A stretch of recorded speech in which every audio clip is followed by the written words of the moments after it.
대단히 감사합니다. 99년생 게스트와 99번 PD가 만드는 방송. 리프코리아 약관동이 10일에 빼빼로가 생각나네요. 지난주에 10회를 기념하여 진한 회식을 하고 정신을 차리고 하다 보니까 어느새 11회를 찍는 날이 왔어요. 자, 오늘은 우리 편집자님을 고용하고 계시는지 고용돼 계시는지 모르겠지만 우리 편집 하청업체 사장님으로 하죠. 사장님, 국이 총무님 맞죠? 예, 맞아요. 이순신 프로젝트 정치 아카데미 국이 총무님께서 친히 내방하시어 현장 지도를 하고 계십니다. 열심히 해야 돼요. 업장 점검하러 오신 거야. 이 업체가 계속 할 만한가. 매일 눈으로 볼 겁니다. 하는 꼴을 봐서 계약을 연장해 줄 것인가 그러니까. 아닐 것인가 이제 이거 슬슬 그 안에 계신 회장님이 지쳐가시는 거예요. 얘네들이 과연 이렇게 해줄 가치가 있는 인간들인지 아닌지를 판단하러 오신 것 같아요. 지난주에 했던 부채도사 특집에 이어서 게스트 오늘의 주제는 뭔가요? 네, 오늘의 주제는 기본소득입니다. 네, 기본소득. 대한민국 정치판에서 가장 핫한 이슈 중에 하나죠. 오늘은 이 기본소득에 대한 얘기를 해볼 거예요. 그 전에 지난주에 했던 국가부채 관련해서 김포김 씨님의 추가 브리핑이 있겠습니다. 사실 이 국가부채 관련한 거랑 기본소득 관련한 내용이랑 연결되는 게 있거든요. 그럼 일단 김포김 씨 브리핑부터 가시죠. 저번 공직채무 방송을 녹화하고 김강수 소장님 경제시평을 보다가 좋은 자료가 있어서 소개해드리려고 합니다. 먼저 정부채, 공채, 금융특수채 증감에 대해서 확인해보고 거기서 이제 또 부채들, 정부, 기업, 가계 부채들은 각각 그 월드와이드 비교가 있어서 그것도 좀 비교를 해보고 총 부채가 GDP 대비 얼마나 되는지 확인해보는 걸로 그렇게 진행을 하도록 하겠습니다. 그리고 이제 궁극적으로 빚을 졌으니까 갚아야 되잖아요. 네. 그럼 우리나라의 구조적으로 갚을 수 있는지 앞으로 그 부분도 나라에서 진짜 이거 통계치를 잘 계산을 해서 이렇게 하면 갚을 수 있다라고 하는 것인지 한번 보려고 자료도 좀 준비해놨습니다.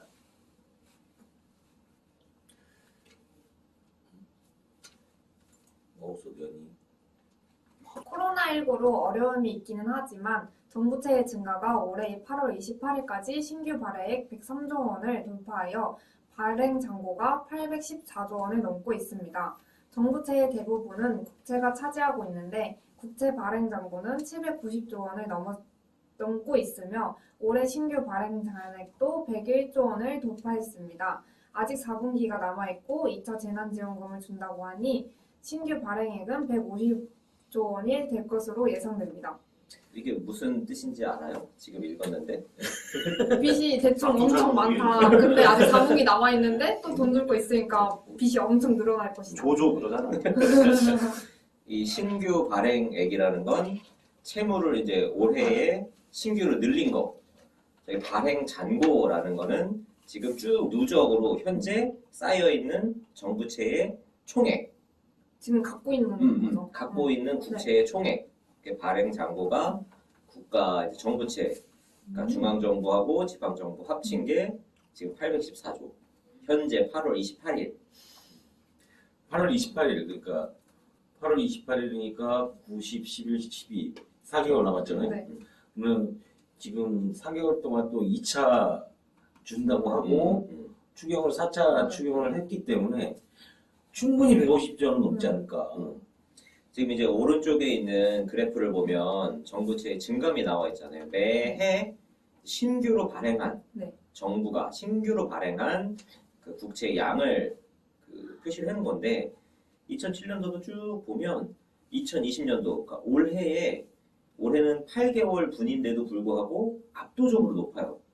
정부채를 발행을 한 게 물론 이제 코로나라는 특수한 상황이 있긴 하지만 너무 압도적으로 지금 크기 때문에 이 부분에 이제 조금 문제가 있는 게 아니냐라는 이야기를 계속 하고 있는 거죠. 저번에도 한번 얘기했는데 이명박 시절에는 정부채가 굉장히 작잖아요. 생각보다 많이 안 늘었죠. 예. MB 아저씨가 멋지게 분식을 하셔가지고 분식 아니라며. 분식이요 분식.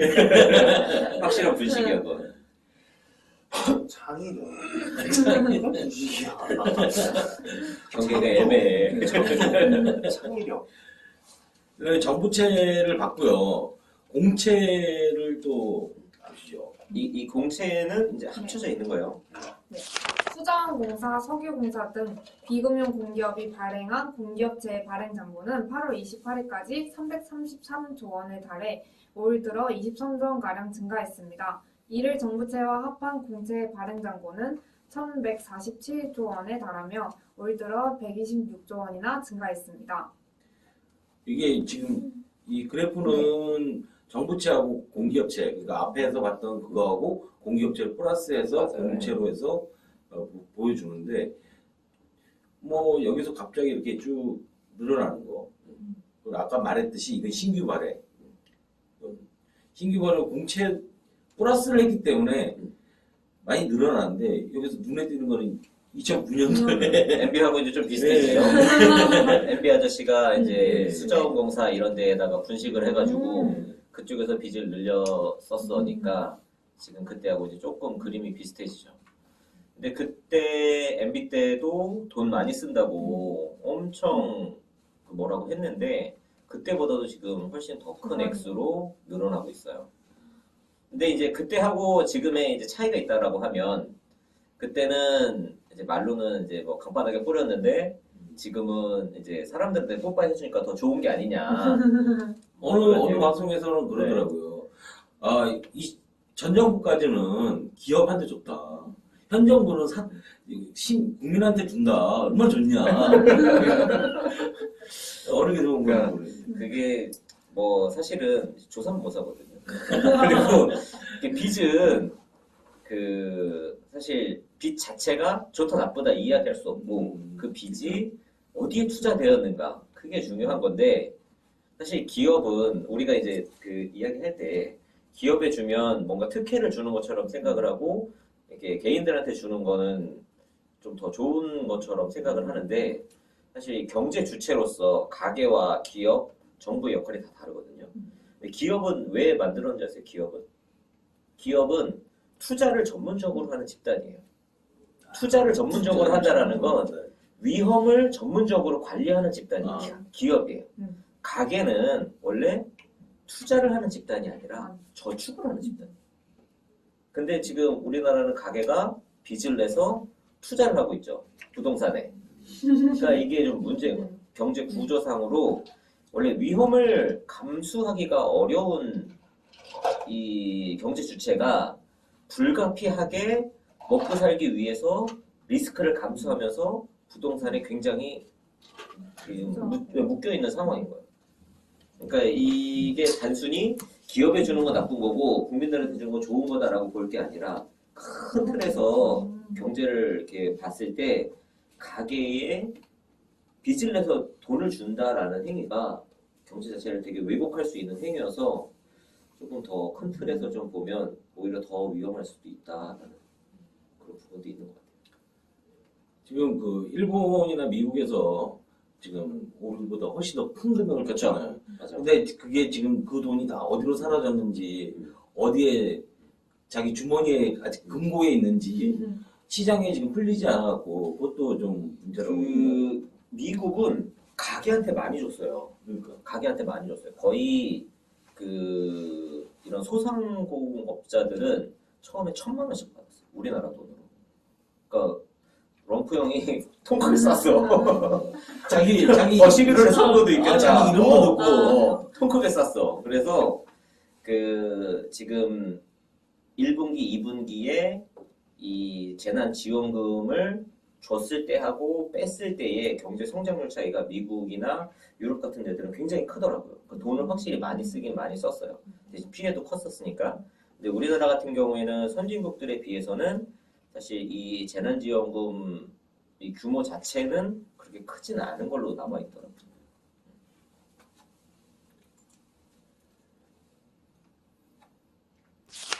대기업과 중소기업 및 소상공인 등에 대한 산업자금 지원 및 부실 구조조정과 같은 정부 재정 지원 산업을 대신하고 있는 산업은행과 기업은행 등 금융공기업이 발행하는 금융투자채의 발행 잔고 역시 8월 28일까지 202조 원을 넘고 있습니다. 올 들어 33조가량 증가했습니다. 이를 다시 공채에 달한 159조 원가량이 증가했습니다. 국공채 발행 잔고는 1349조 원은 GDP 대비 70%를 훌쩍 넘는 수치입니다. 그러니까 정부채만 네. 저번에 IMF 봤을 때도 정부채만 38%, 네. 뭐 그 정도 네, 30%, 네. 40 언더였는데 여기다가 지금 금융투자하고 그 공기업 이걸 다 합하면 70%를 넘는다. 네. 그다음에 GDP 대비로. 예, GDP 대비로 총 1,349조. 그러니까 지금 공채 네, 공채만 말한 거예요. 이건 네. 대출이나 이런 건 다른 거는 네. 아직 안 들어. 안 들어오고. 그리고 지금 늘어나는 거는 어차피 지금 전 정부에 비해서는 굉장히 많이 늘어나는 거죠. 국공채까지 넣으니까 이제 네. 금융특수채까지 넣으니까. 그래서 지금 몇 가지가 이제 국채에 대해서 증가분에 대해서 네. 본 거고요. 그리고 이제 주요 국가들 정부 기업 가계 채무 비교에 대해서 좀 보려고 하는데 이게 좀 대사가 길어요. 각각의 경제 능력에 따라서 GDP 대비 어느 정도 되는지도 보는데 이게 좀 그 대사가 길었던 게 제가 이제 소장님 시평을 보다 보니까 다들 그 주옥 같아. 정정한 이유가 있고 근데 이게 하나도 없잖아. 그게 왜냐면 그것을 보면 우리가 앞으로의 미래를 대충 예상할 수가 있는 거예요. 그러니까 예측하고 대비하고. 경기 버블이라든가 네. 부동산 버블이라든가 이런 것들을 다 이제 막 무너지면서 다 그리고 이제 그 유럽 국가에서는 또 여러 가지 복지 혜택을 많이 줬었잖아요. 네. 그러면서 이제 부채도 굉장히 많이 늘어났잖아요. 그런 것들이 사회복지 이런 것들이 있기 때문에 좀 더 확인하고 가야 되지 않느냐라고 생각을 해서 이 정부 채무 비율이라는 것은 저번에 IMF에서 네. 38% GDP 대비 38%에서 한국이 38%고 일본은 뭐 200% 넘는다고 저번에 봤고요. 미국은 100% 조금 넘네요. 그런 식으로 한국 정부 채무 비율이 유럽, 미국, 일본에 비해 상대적으로 낮은 원인은 굳이. 분식. 예, 그죠. 2019년 한국 공공기관의 총 채무가 525조, 정부 채무가 792조. 그래서 총 보면 72% 정도 달하고 있다라고 얘기를 해요. 그 정부 채무와 공공기관 채무를 합한 공공부문 전체 채무는 채무 비율이 70%에 달한다. 앞에서 봤듯이. 네. 그렇고 중국의 지금 정부 채무가 굉장히 작은데 54%에 불과하지만 정부 역할을 대신하는 국영기업의 기업 채무가 비율이 150%로 압도적으로 높기 때문에 결국 건전하다고 할 수 없다라는 거죠. 반면 미국 경우에는 공기업, 공공기관 채무가 거의 없다시피 할 정도로 비중이 매우 낮다라는 걸 알 수가 있습니다. 그래서 1인당 GDP를 옆에다가 이제 비교를 했는데 1인당 그거 어차피 여기는 이거 GDP 대비 몇 %니까요? 네. 스페인이 3만 불 있더라고요. 스페인 가고 싶으셔서. 프리하잖아. 좀 프리해서 좋아. 네덜란드가 5만 불이 넘는데 그렇죠. 네덜란드가 강국이죠. 한국인데 채무가 굉장히 높더라고요. 자, 가계 채무 해볼까? 읽을 수 있어요. 북유럽 4개의 국가가 평균 93%로 가장 높은 것으로 나타나고 있습니다. 독일은 54%에 불과하며 유럽 빅5 빅5 국도 평균 69%로 상대적으로 낮습니다. 이에 비해 정부 채무 비율이 압도적으로 높은 일본의 가계 채무 비율은 59%에 불과하며 2008년 서브프라임론 사태의 주범이었던 미국의 가계 채무 역시 75%에 그치고 있습니다. 다만 한국의 가계채무 비율은 북유럽 5 국가 비슷한 94%로 매우 높습니다. 한국의 가계채무 비율이 높은 이유는 주택대출 증가 때문이라는 사실은 익히 잘 알고 있을 것입니다. 그러니까 우리가 지금 다른 나라에 비해서 그 가계채무가 굉장히 높다고 네. 좀 얘기를 하잖아요. GDP 대비 지금 거의 100% 이제 육박하고 있는데 올해 가계채무가 많이 안 늘어났다고 얘기는 하긴 하는데 그래도 계속적으로 전반기에 좀 많이 늘었죠. 네. 전반기에 많이 늘고 6월달 그 대책 나온 이후로 조금 줄고. 근데 이제 이 북유럽 이 4개 국가는 굉장히 그 높은 게 얘네들 집값이 좀 높아서 그러나? 집값이 높기도 하고 또 이제 아마 뒤쪽에 가면은 또 설명이 나오겠지만 이게 가게가 있고 기업이 있고 정부가 있잖아요. 밸런스가 맞아. 총 합으로 치면 얼추 비슷해져. 그러니까 정부가 채무가 많으면 가게나 기업이 상대적으로 채무가 적어지고 정부가 채무가 없으면 그러니까 정부가 채무가 많으면 상대적으로 기업이나 가게는 조금 채무를 덜 내도 되고 질량 보존의 법칙인가요? 아마 이게 뒤쪽에 그래프를 다 보고 나면 이게 설명이 되겠지만 삼위일치? 덴마크나 이제 노르웨이나 핀란드, 스웨덴 같은 경우는 사실 이제 우리가 복지가 굉장히 네. 잘 되어 있다라고 이야기를 하잖아요. 네. 그래서 우리 그냥 일반적으로 생각할 때는 야 정부에서 다 대주는데 뭐하러 빚을 내?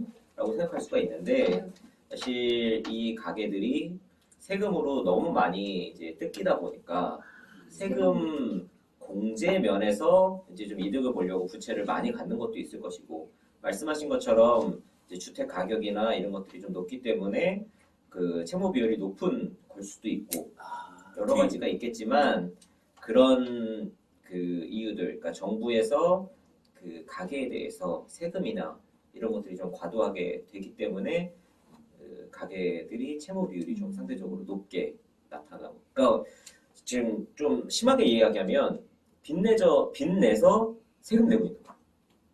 네. 북유럽 국가들은 빚을 내서 세금을 내고 있는 것과 마찬가지예요. 지금.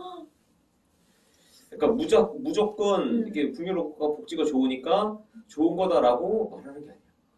그래서 요새 유튜브나 사실 이런 데 보면 북유럽에 살다가 온 외국인들 하는 유튜브들 많거든요. 거기 사람들 한국이 너무 좋다고 자기네들 진짜 숨 막힌다고 그런 표현을 하는 친구들 되게 많거든요. 너무 막 정부에서 모든 걸 통제하고 그 세금 내다 보면 그냥 다 이렇게 똑같이 그냥 그렇게 살게 된다. 너무 좀 이렇게 통제된 그런 느낌? 그런 이야기하는 친구들도 있더라고요. 이제 기업 채무. 기업 채무 비율 역시 가계 채무 비율과 비슷한 양상을 보이고 있습니다. 북유럽 4개국의 기업 채무 비율은 평균 131%를 넘어 가장 높으며 유럽 빅5도 프랑스와 네덜란드를 중심으로 평균 113%로 높게 나타나고 있습니다. 이에 비해 독일은 59%로 가계 채무 비율과 마찬가지로 매우 낮습니다. 미국의 기업 채무 비율은 75%로 낮으며 일본과 한국은 100% 정도입니다. 다만 한국은 공기업 채무가 포함된 점을 감안하면 실질적인 민간 기업의 채무 비율은 70% 정도로 높지 않다고 할 수 있습니다. 일본 역시 공기업 채무가 포함되어 있지만 1980년대부터 철도, 전력, 가스, 통신, 우편 등을 중심으로 적극적인 민영화 추진으로 공기업이 크게 줄어든 상태입니다. 미국은 공기업이 주택금융공사인 페니메이와 프레디맥 정도로 거의 없습니다. 페니메이와 프레디맥도 실제는 정부 보증형 민간 기업으로 공기업이 아닌 공기업이라고 할 수 있습니다. 지금 기업 부채 이쪽은 기업 부채도 굉장히 많네요. 그쵸. 가게도 많고 가게도 많고 기업 부채. 기업 부채도 많고. 그러니까 아까도 얘기했지만 빚을 내서 세금을 내는 걸 수도 있고 또 다른 하나는 세금이나 이런 게 너무 과도하다 보니까 세금 공제를 받으려고 채무를 늘리는 면이 있을 거고 뒤에 이게 나오더라고요. 네. 또 다른 하나는 그 세금으로 인해서 이제 경쟁력이 약화되다 보니까 채무 비율이 상대적으로 늘어날 수밖에 없는 구조일 수도 있는 거고. 이제 아까 여기 지금 자료에도 얘기를 하는데 한국은 지금 민간 기업의 채무 비율은 70% 정도로 높지 않다라고. 그렇죠. 사실 한국이 그 채무가 높은 기업 채무가 높은 국가 중 하나였거든요. 이게 옛날에 IMF 시. 그렇죠. 그때 그 김우중 회장이 유명한 얘기했잖아. 200%, 300%뭐 이러 있잖아요. 누가 자기 돈으로 사업하냐고. 세계는 넓고 할 일은 많다. 그랬는데 사실 그때 IMF 때 본의 아니게 그러니까 의도하진 않았지만 부실 기업들이 많이 좀 구조 조정이 됐죠. 그래서 채무가 많은 기업들이 좀 정리가 되고 하면서 좀 어쨌든 아이러니하게 건강해진 면이 있죠. 한편으로. 역시 독일은 독일입니다. 그렇죠. 사실 그냥 빚이라는 건 돈 많은 사람은 굳이 빚낼 필요 없잖아. 그러니까 맥도날드가 주식회사 안 하는 이유가 그렇죠. 미국엔 그런 회사들이 많아요. 크고 유명한 회사인데도 그냥 프라이빗하게 계속 유지하는 회사들도 되게 많고 독일이나 이런 데들은 사실 경쟁력을 가지고 있고 현금 유동성이 있으면 뭐 세제 측면에서 기본적인 채무나 뭐 회사채 발행하는 거 외에는 굳이 채무 쓸 일이 없으니까 낮출 수밖에 없는 거고 그런 경쟁력이 좀 약한 데들 뭐 네덜란드는 워낙 금융 이런 것들 많이 하니까 이렇게 좀 유통 이런 거 관련돼서 채무 비율이 높을 수 있다라고 해도 그 외 나라들은 아무래도 좀 경쟁력하고 반비례하는 게 아닌가 하는 생각도 좀 드는 것 같아요. 일본은 기본 기업 채무는 비율이 높은 편이죠. 네, 높은 편이죠. 100% 넘으니까.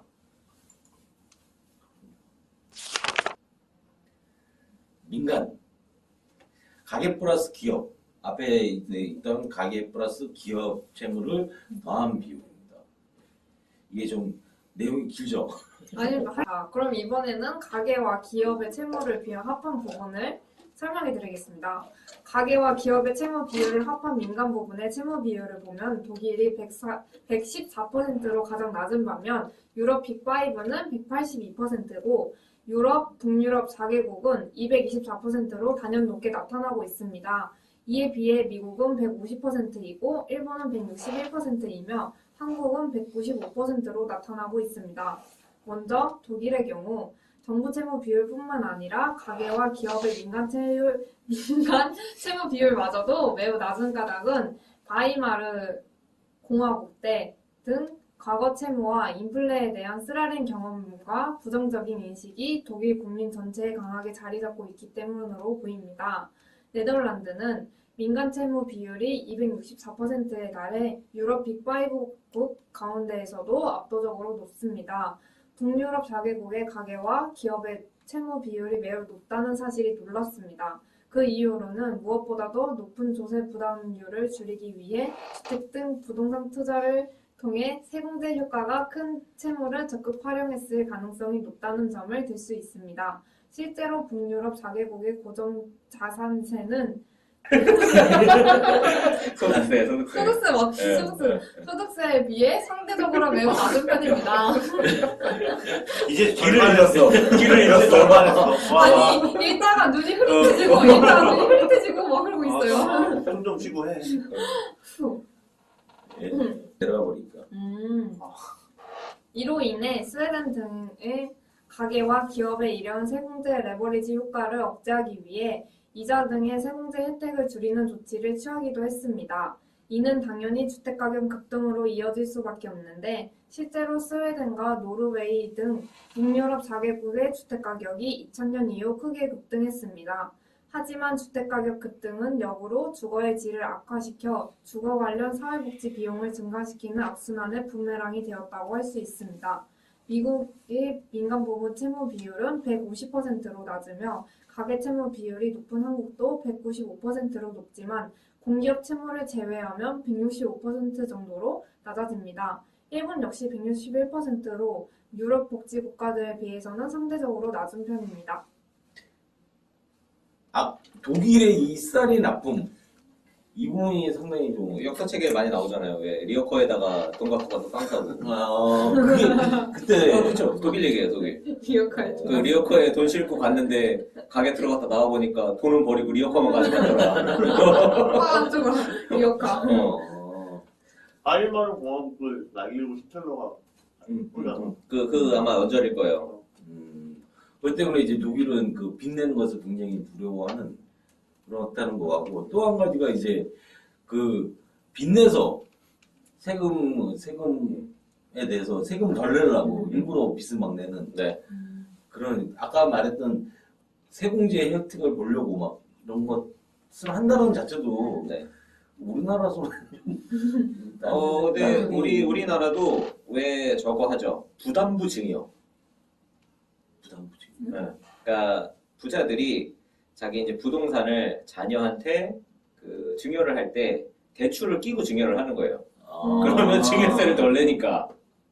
오. 그런 적이 없어서 모르겠어요. 그러니까 엄마. 사실 이 정치인들이나 정책을 만드는 사람들이 시장을 자기 마음대로 조정할 수 있다고 생각을 하는데 거의 불가능해요. 더 똑똑한 사람이 얼마나 많은데. 그러니까 모든 것들이 이렇게 A라는 걸 생각하고 만들어 놓으면 이렇게 실제로 구현이 되면 막 A가 되어 있고 괴물이 되어 있는 경우가 많아요.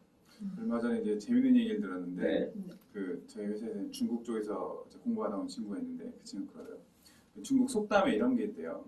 당에서 정책을 만들면 국민들은 대책을 마련한다. 그치. 확 와닿는다. 일단 그 미국은 굉장히 낮아요, 그죠? 네, 미국도 사실 2000년대 중반에 빚이 굉장히 많았었어요. 최고. 근데 글로벌 금융위기 때 한번 터져나오고 되어가지고 그 이후로 국가 채무를 2, 3년 만에 굉장히 빠르게 청산을 했어요. 그러니까 미국은 사실 그게 가능하거든요. 자기가 가지고 있는 자산을 던지는 게 가능해. 그리고 빚을 터는 게. 그러니까 주택 담보로 대출을 받으면 나 이렇게 빚을 못 갚겠다. 이거 오링이 가능하구나. 이거 너 갖고 우리 끝내자. 몰각에 청산하자. 근데 한국은 인보증이기 때문에 그게 안 돼요. 그렇죠. 자산의 가치가 떨어지면 이 남는 거 갚아야 돼 내가. 근데 미국은 대출이 사람한테 나가는 게 아니고 물건한테 나가는 거야 미국. 그러니까 그 물건만 던지면 돼. 그 물건에다가 대출을 해준 은행도 책임을 져야. 근데 우리나라나 일본은 또 동양 쪽은 그런 거 웃기지 마. 그래서 지금 그 파산 제도가 혁신을 가로막는 그게 있는 거야. 미국은 날라가면 그거만 하고 나는 그냥 맞아. 잠깐 다시 할 수가 있는데 우리나라는 그게 깜빡을 가니까. 철컹철컹. 그러니까 혁신을 하는데 그 파산 제도가 엄청 중요해. 유럽이 그게 반반이라고 들었어요. 이것에 대해서 대책을 어떻게 만들지? 정책이 있으니까 대책이 나오네. 그 물건에 대한 그걸 하려면 기존 거를 털어야 되잖아. 그걸 못 하는 거야. 한번 툭을 쳐야 되거든. 한번 똥 차치고 처음부터 딱 시작하면 되는 그 IMF 때 쳤으면 되는데 못 친 거지. IMF 때 그래도 많이 치긴 많이 쳤는데. 쳤는데 근데 인보지원 남은 거잖아. 들어갔다 오셨잖아, 많은 분들이. 중간에 사면 해가지고 나오긴 했지만 일단 들어갔다 오고 막 이랬잖아. 근데 다시 사업을 안 하잖아, 사람들이. 택시 기소하고 부동산 넣고 이렇게 된 거지. 근데 그게 또 이제 쉽지 않은 게 사실 빚은 누군가는 갚아야 되거든.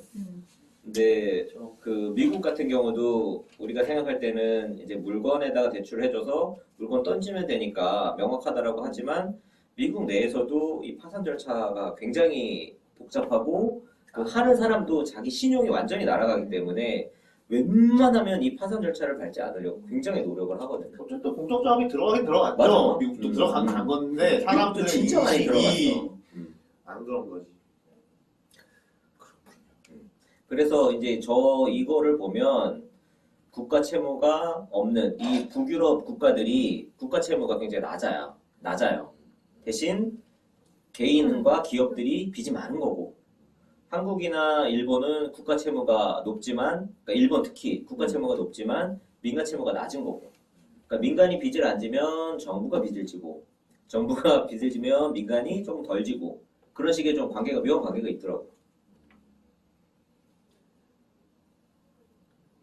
그러니까 여기서도 이 세금을 많이 내라 그랬더니 세공제한다고 집 사갖고 주택 가격 급등하고 그러니까 이게 정책을 만들어서 대책을 내놓아버리면 그렇죠. 딴 데로 계속 튀니까 이것도 상당히 문제지 않을까라는 생각. 그러니까 북유럽이 재산세에 대해서는 관대하고 소득세를 엄격하게 매기는 게 좋은 건가 좀 싶어요 사실.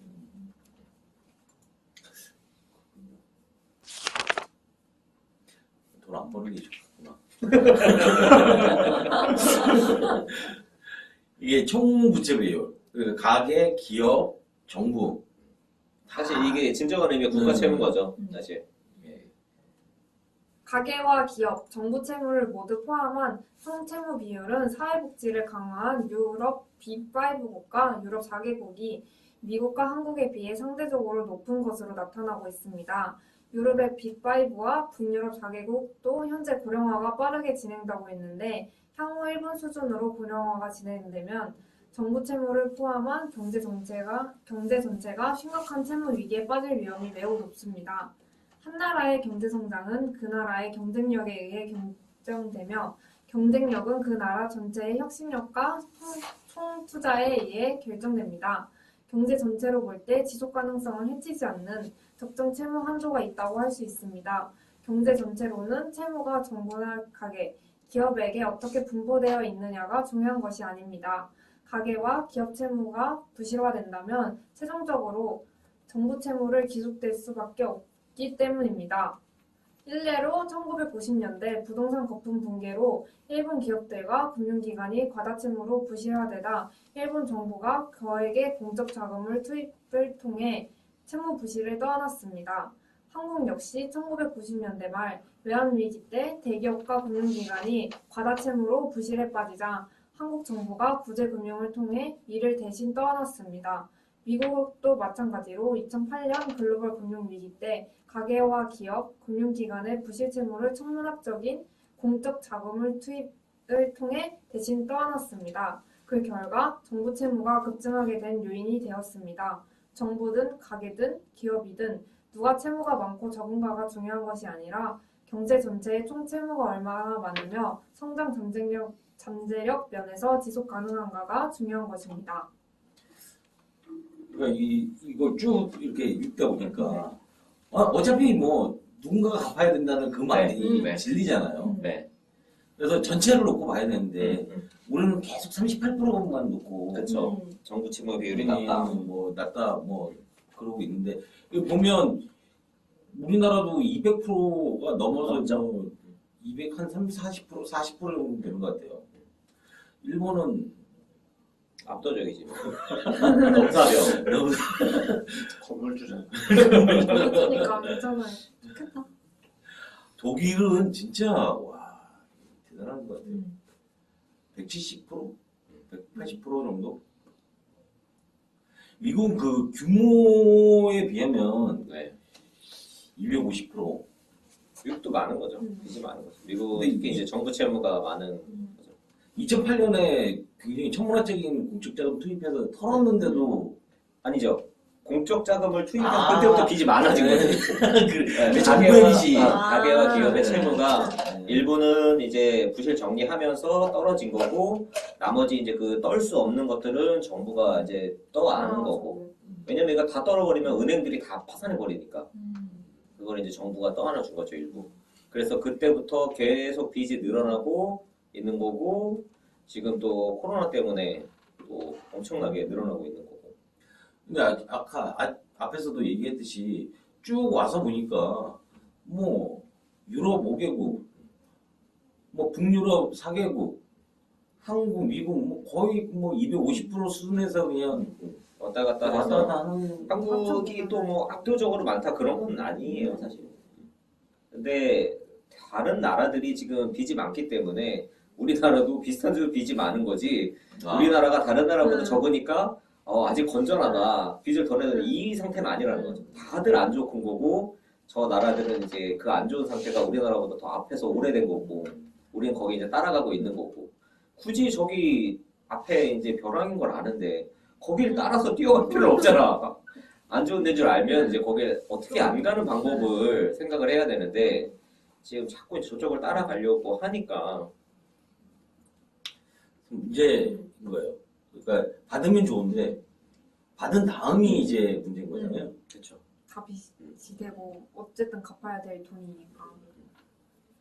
어쨌든 정부는 이익을 만드는 주체가 아니잖아요. 돈을 버는 데가 아니야.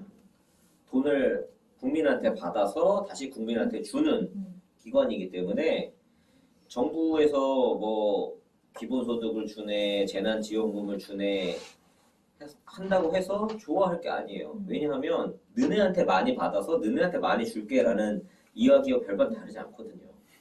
어쨌든 다 내야 될 세금이니까. 그렇지. 이건 진짜 말 그대로 조삼모사야. 근데 사실 한 쿠션 먹으면 네. 그만큼 줄어드는 거 아니에요? 그렇지. 그렇지. 중간에 수수료 내야 되니까. 세금을 내고 100만 원 받는 게 아니고 그치. 100만 내고 실제로는 네. 95 이런 거 맞아요. 받아야 되니까 네. 결과적으로는 뭐 공무원 월급 주고 끝나는 거 그치. 아니에요? 이게 왜 그 노름하면 결국 하우스만 부자된다고 하잖아요. 비슷한 거야. 중간에 그 원쿠션 먹는 거기만 노하는 거야. 좋은 게 아니야. 근데 지금 계속 그거를 요구를 하잖아요. 많은 사람들이. 네. 그러니까 우리가 그 조사모사 하면서 원숭이처럼 멍청하네 이렇게 하잖아요. 근데 지금 복지 국가를 내세웠던 국가 중에 망한 나라가 굉장히 많잖아요. 그리스. 다들 사실 조금 이제 비실비실하고 있고 특히 이제 독일이나 프랑스, 영국 이런 나라들은 이제 우리가 교과서에서 얘네를 되게 많이 봤거든요. 유럽의 병자 이런 표현이 우리 그 정치경제 교과서에 되게 많이 나왔었어요.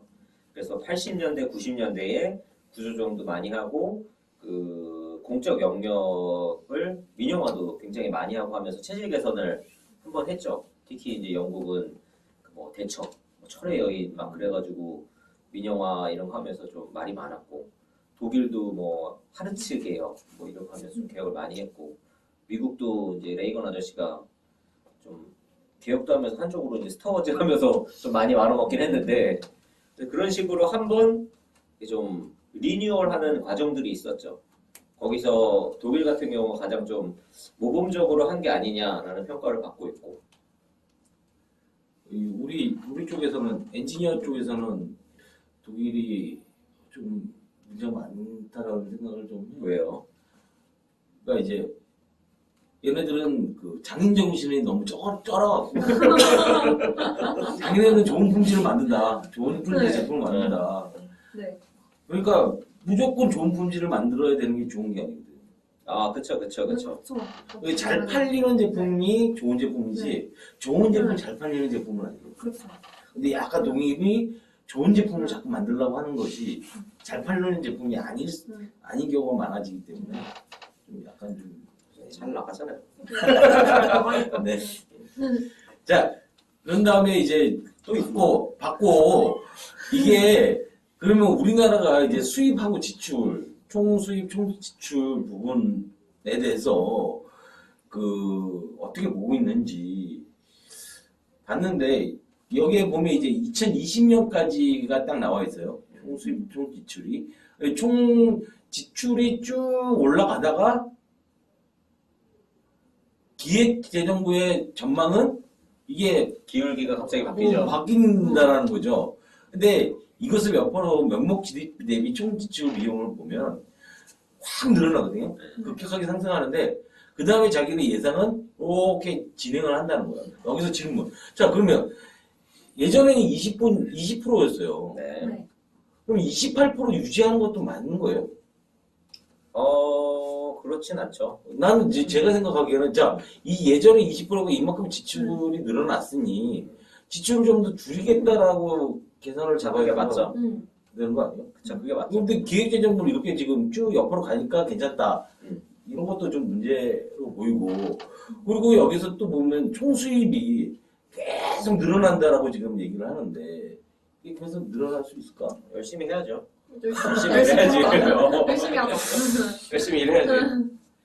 약간 이 부분이 이거를 기획재정부 전망을 이렇게 했다라는 자체도 자 이렇게 늘어나면 원래 추세선이라는 게 있잖아요. 추세선이 반성이라는 게 있죠.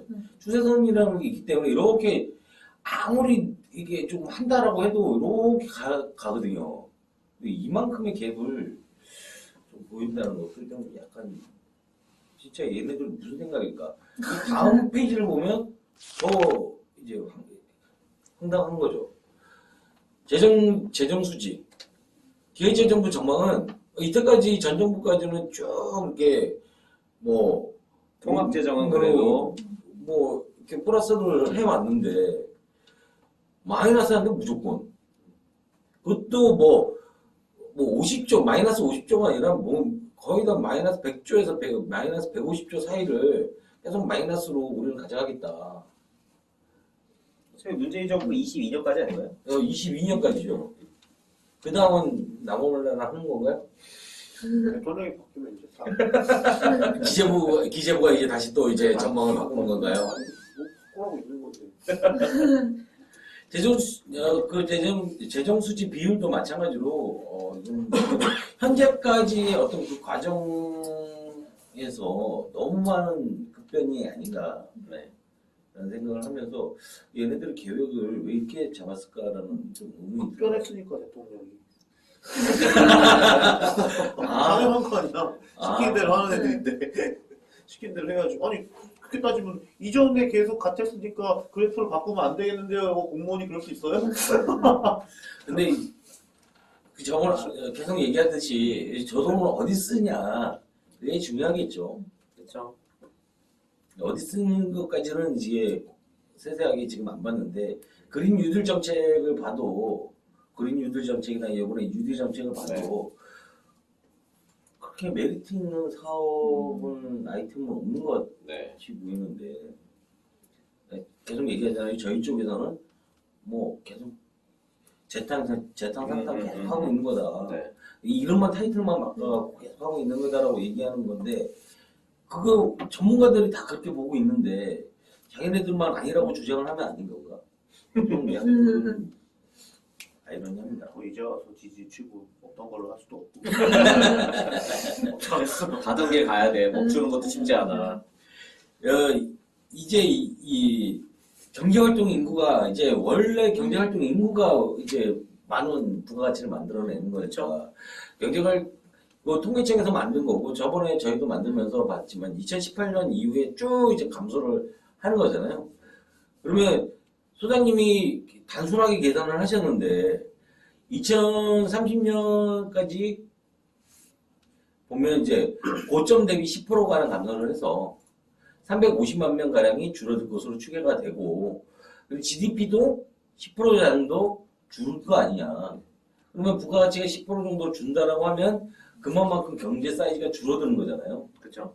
그럼 우리는 더 나아질 수 있다라는 뭐 그건 잘 모르겠지만 그러니까 그 낚시를 하는데 물고기가 100마리 있던 게 90마리를 줄어드는 거예요. 그러니까 그럼 낚시하기가 그만큼 힘들어지는 거죠.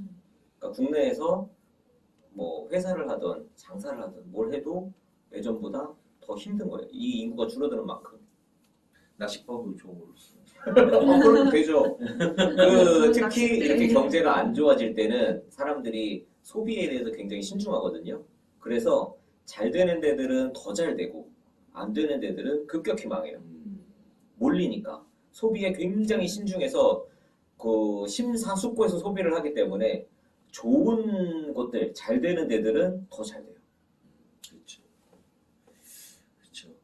우리가 물건을 살 때 이게 한 번만 딱 사겠다라고 하면 그렇죠. 약간 비싸도 맞아요. 좀 고민해서 그렇게 소비를 하니까 예전에는 그래도 쉽게 쓰던 돈들을 아무래도 못 쓰게 되고 장사하기 힘들어지죠.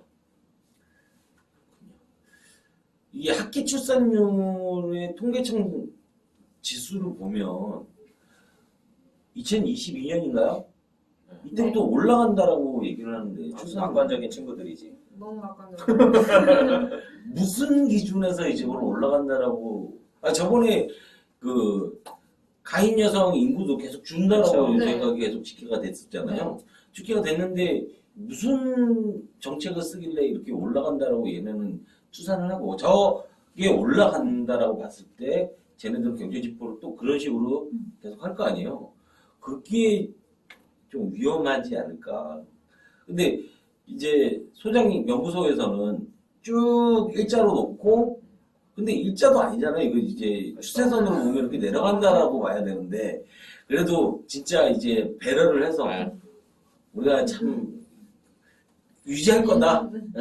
이렇게 봤을 경우에도 앞으로 그렇게 암담하게 봐야 되는데 그러니까 항상 이게 이런 거예요.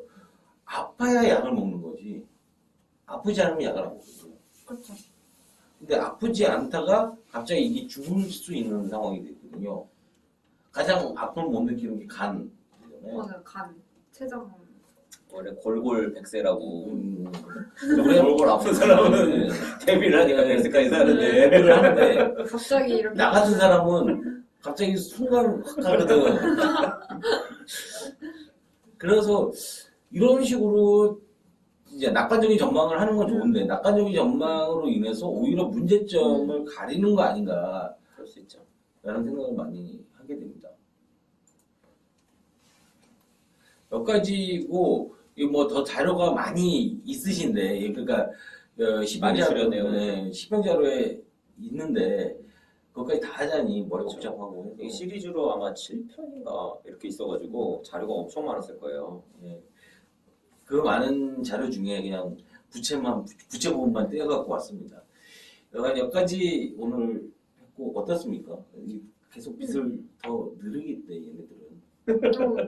어차피 다 갚아야 될 건데 왜 계속 지고. 아 이거 우리는 이제 얼마 안 남았어. 이제 그러니까 제가 갚아야 되잖아요. 그렇지. 제가 열심히 일해야 돼 열심히. 다 같이 노력해서 다 같이 노력하. 나는 이제 퇴근한다니까. 정책을 만드셔야죠. 진짜 만드셔야죠. 이제 50대들 이제 10년, 15년 정도 남은 거잖아요. 50대면. 그 이후에도 일하셔야 될 수도 있어요. 계속 이렇게. 내가 저번에도 얘기했듯이 65세 넘어가면 쉬어야지. 그래 사람들이. 상황이 그렇게 낙관적이지 않아요. 네, 오늘은 여기까지 했습니다. 진정한 부채 도사가 되셨고.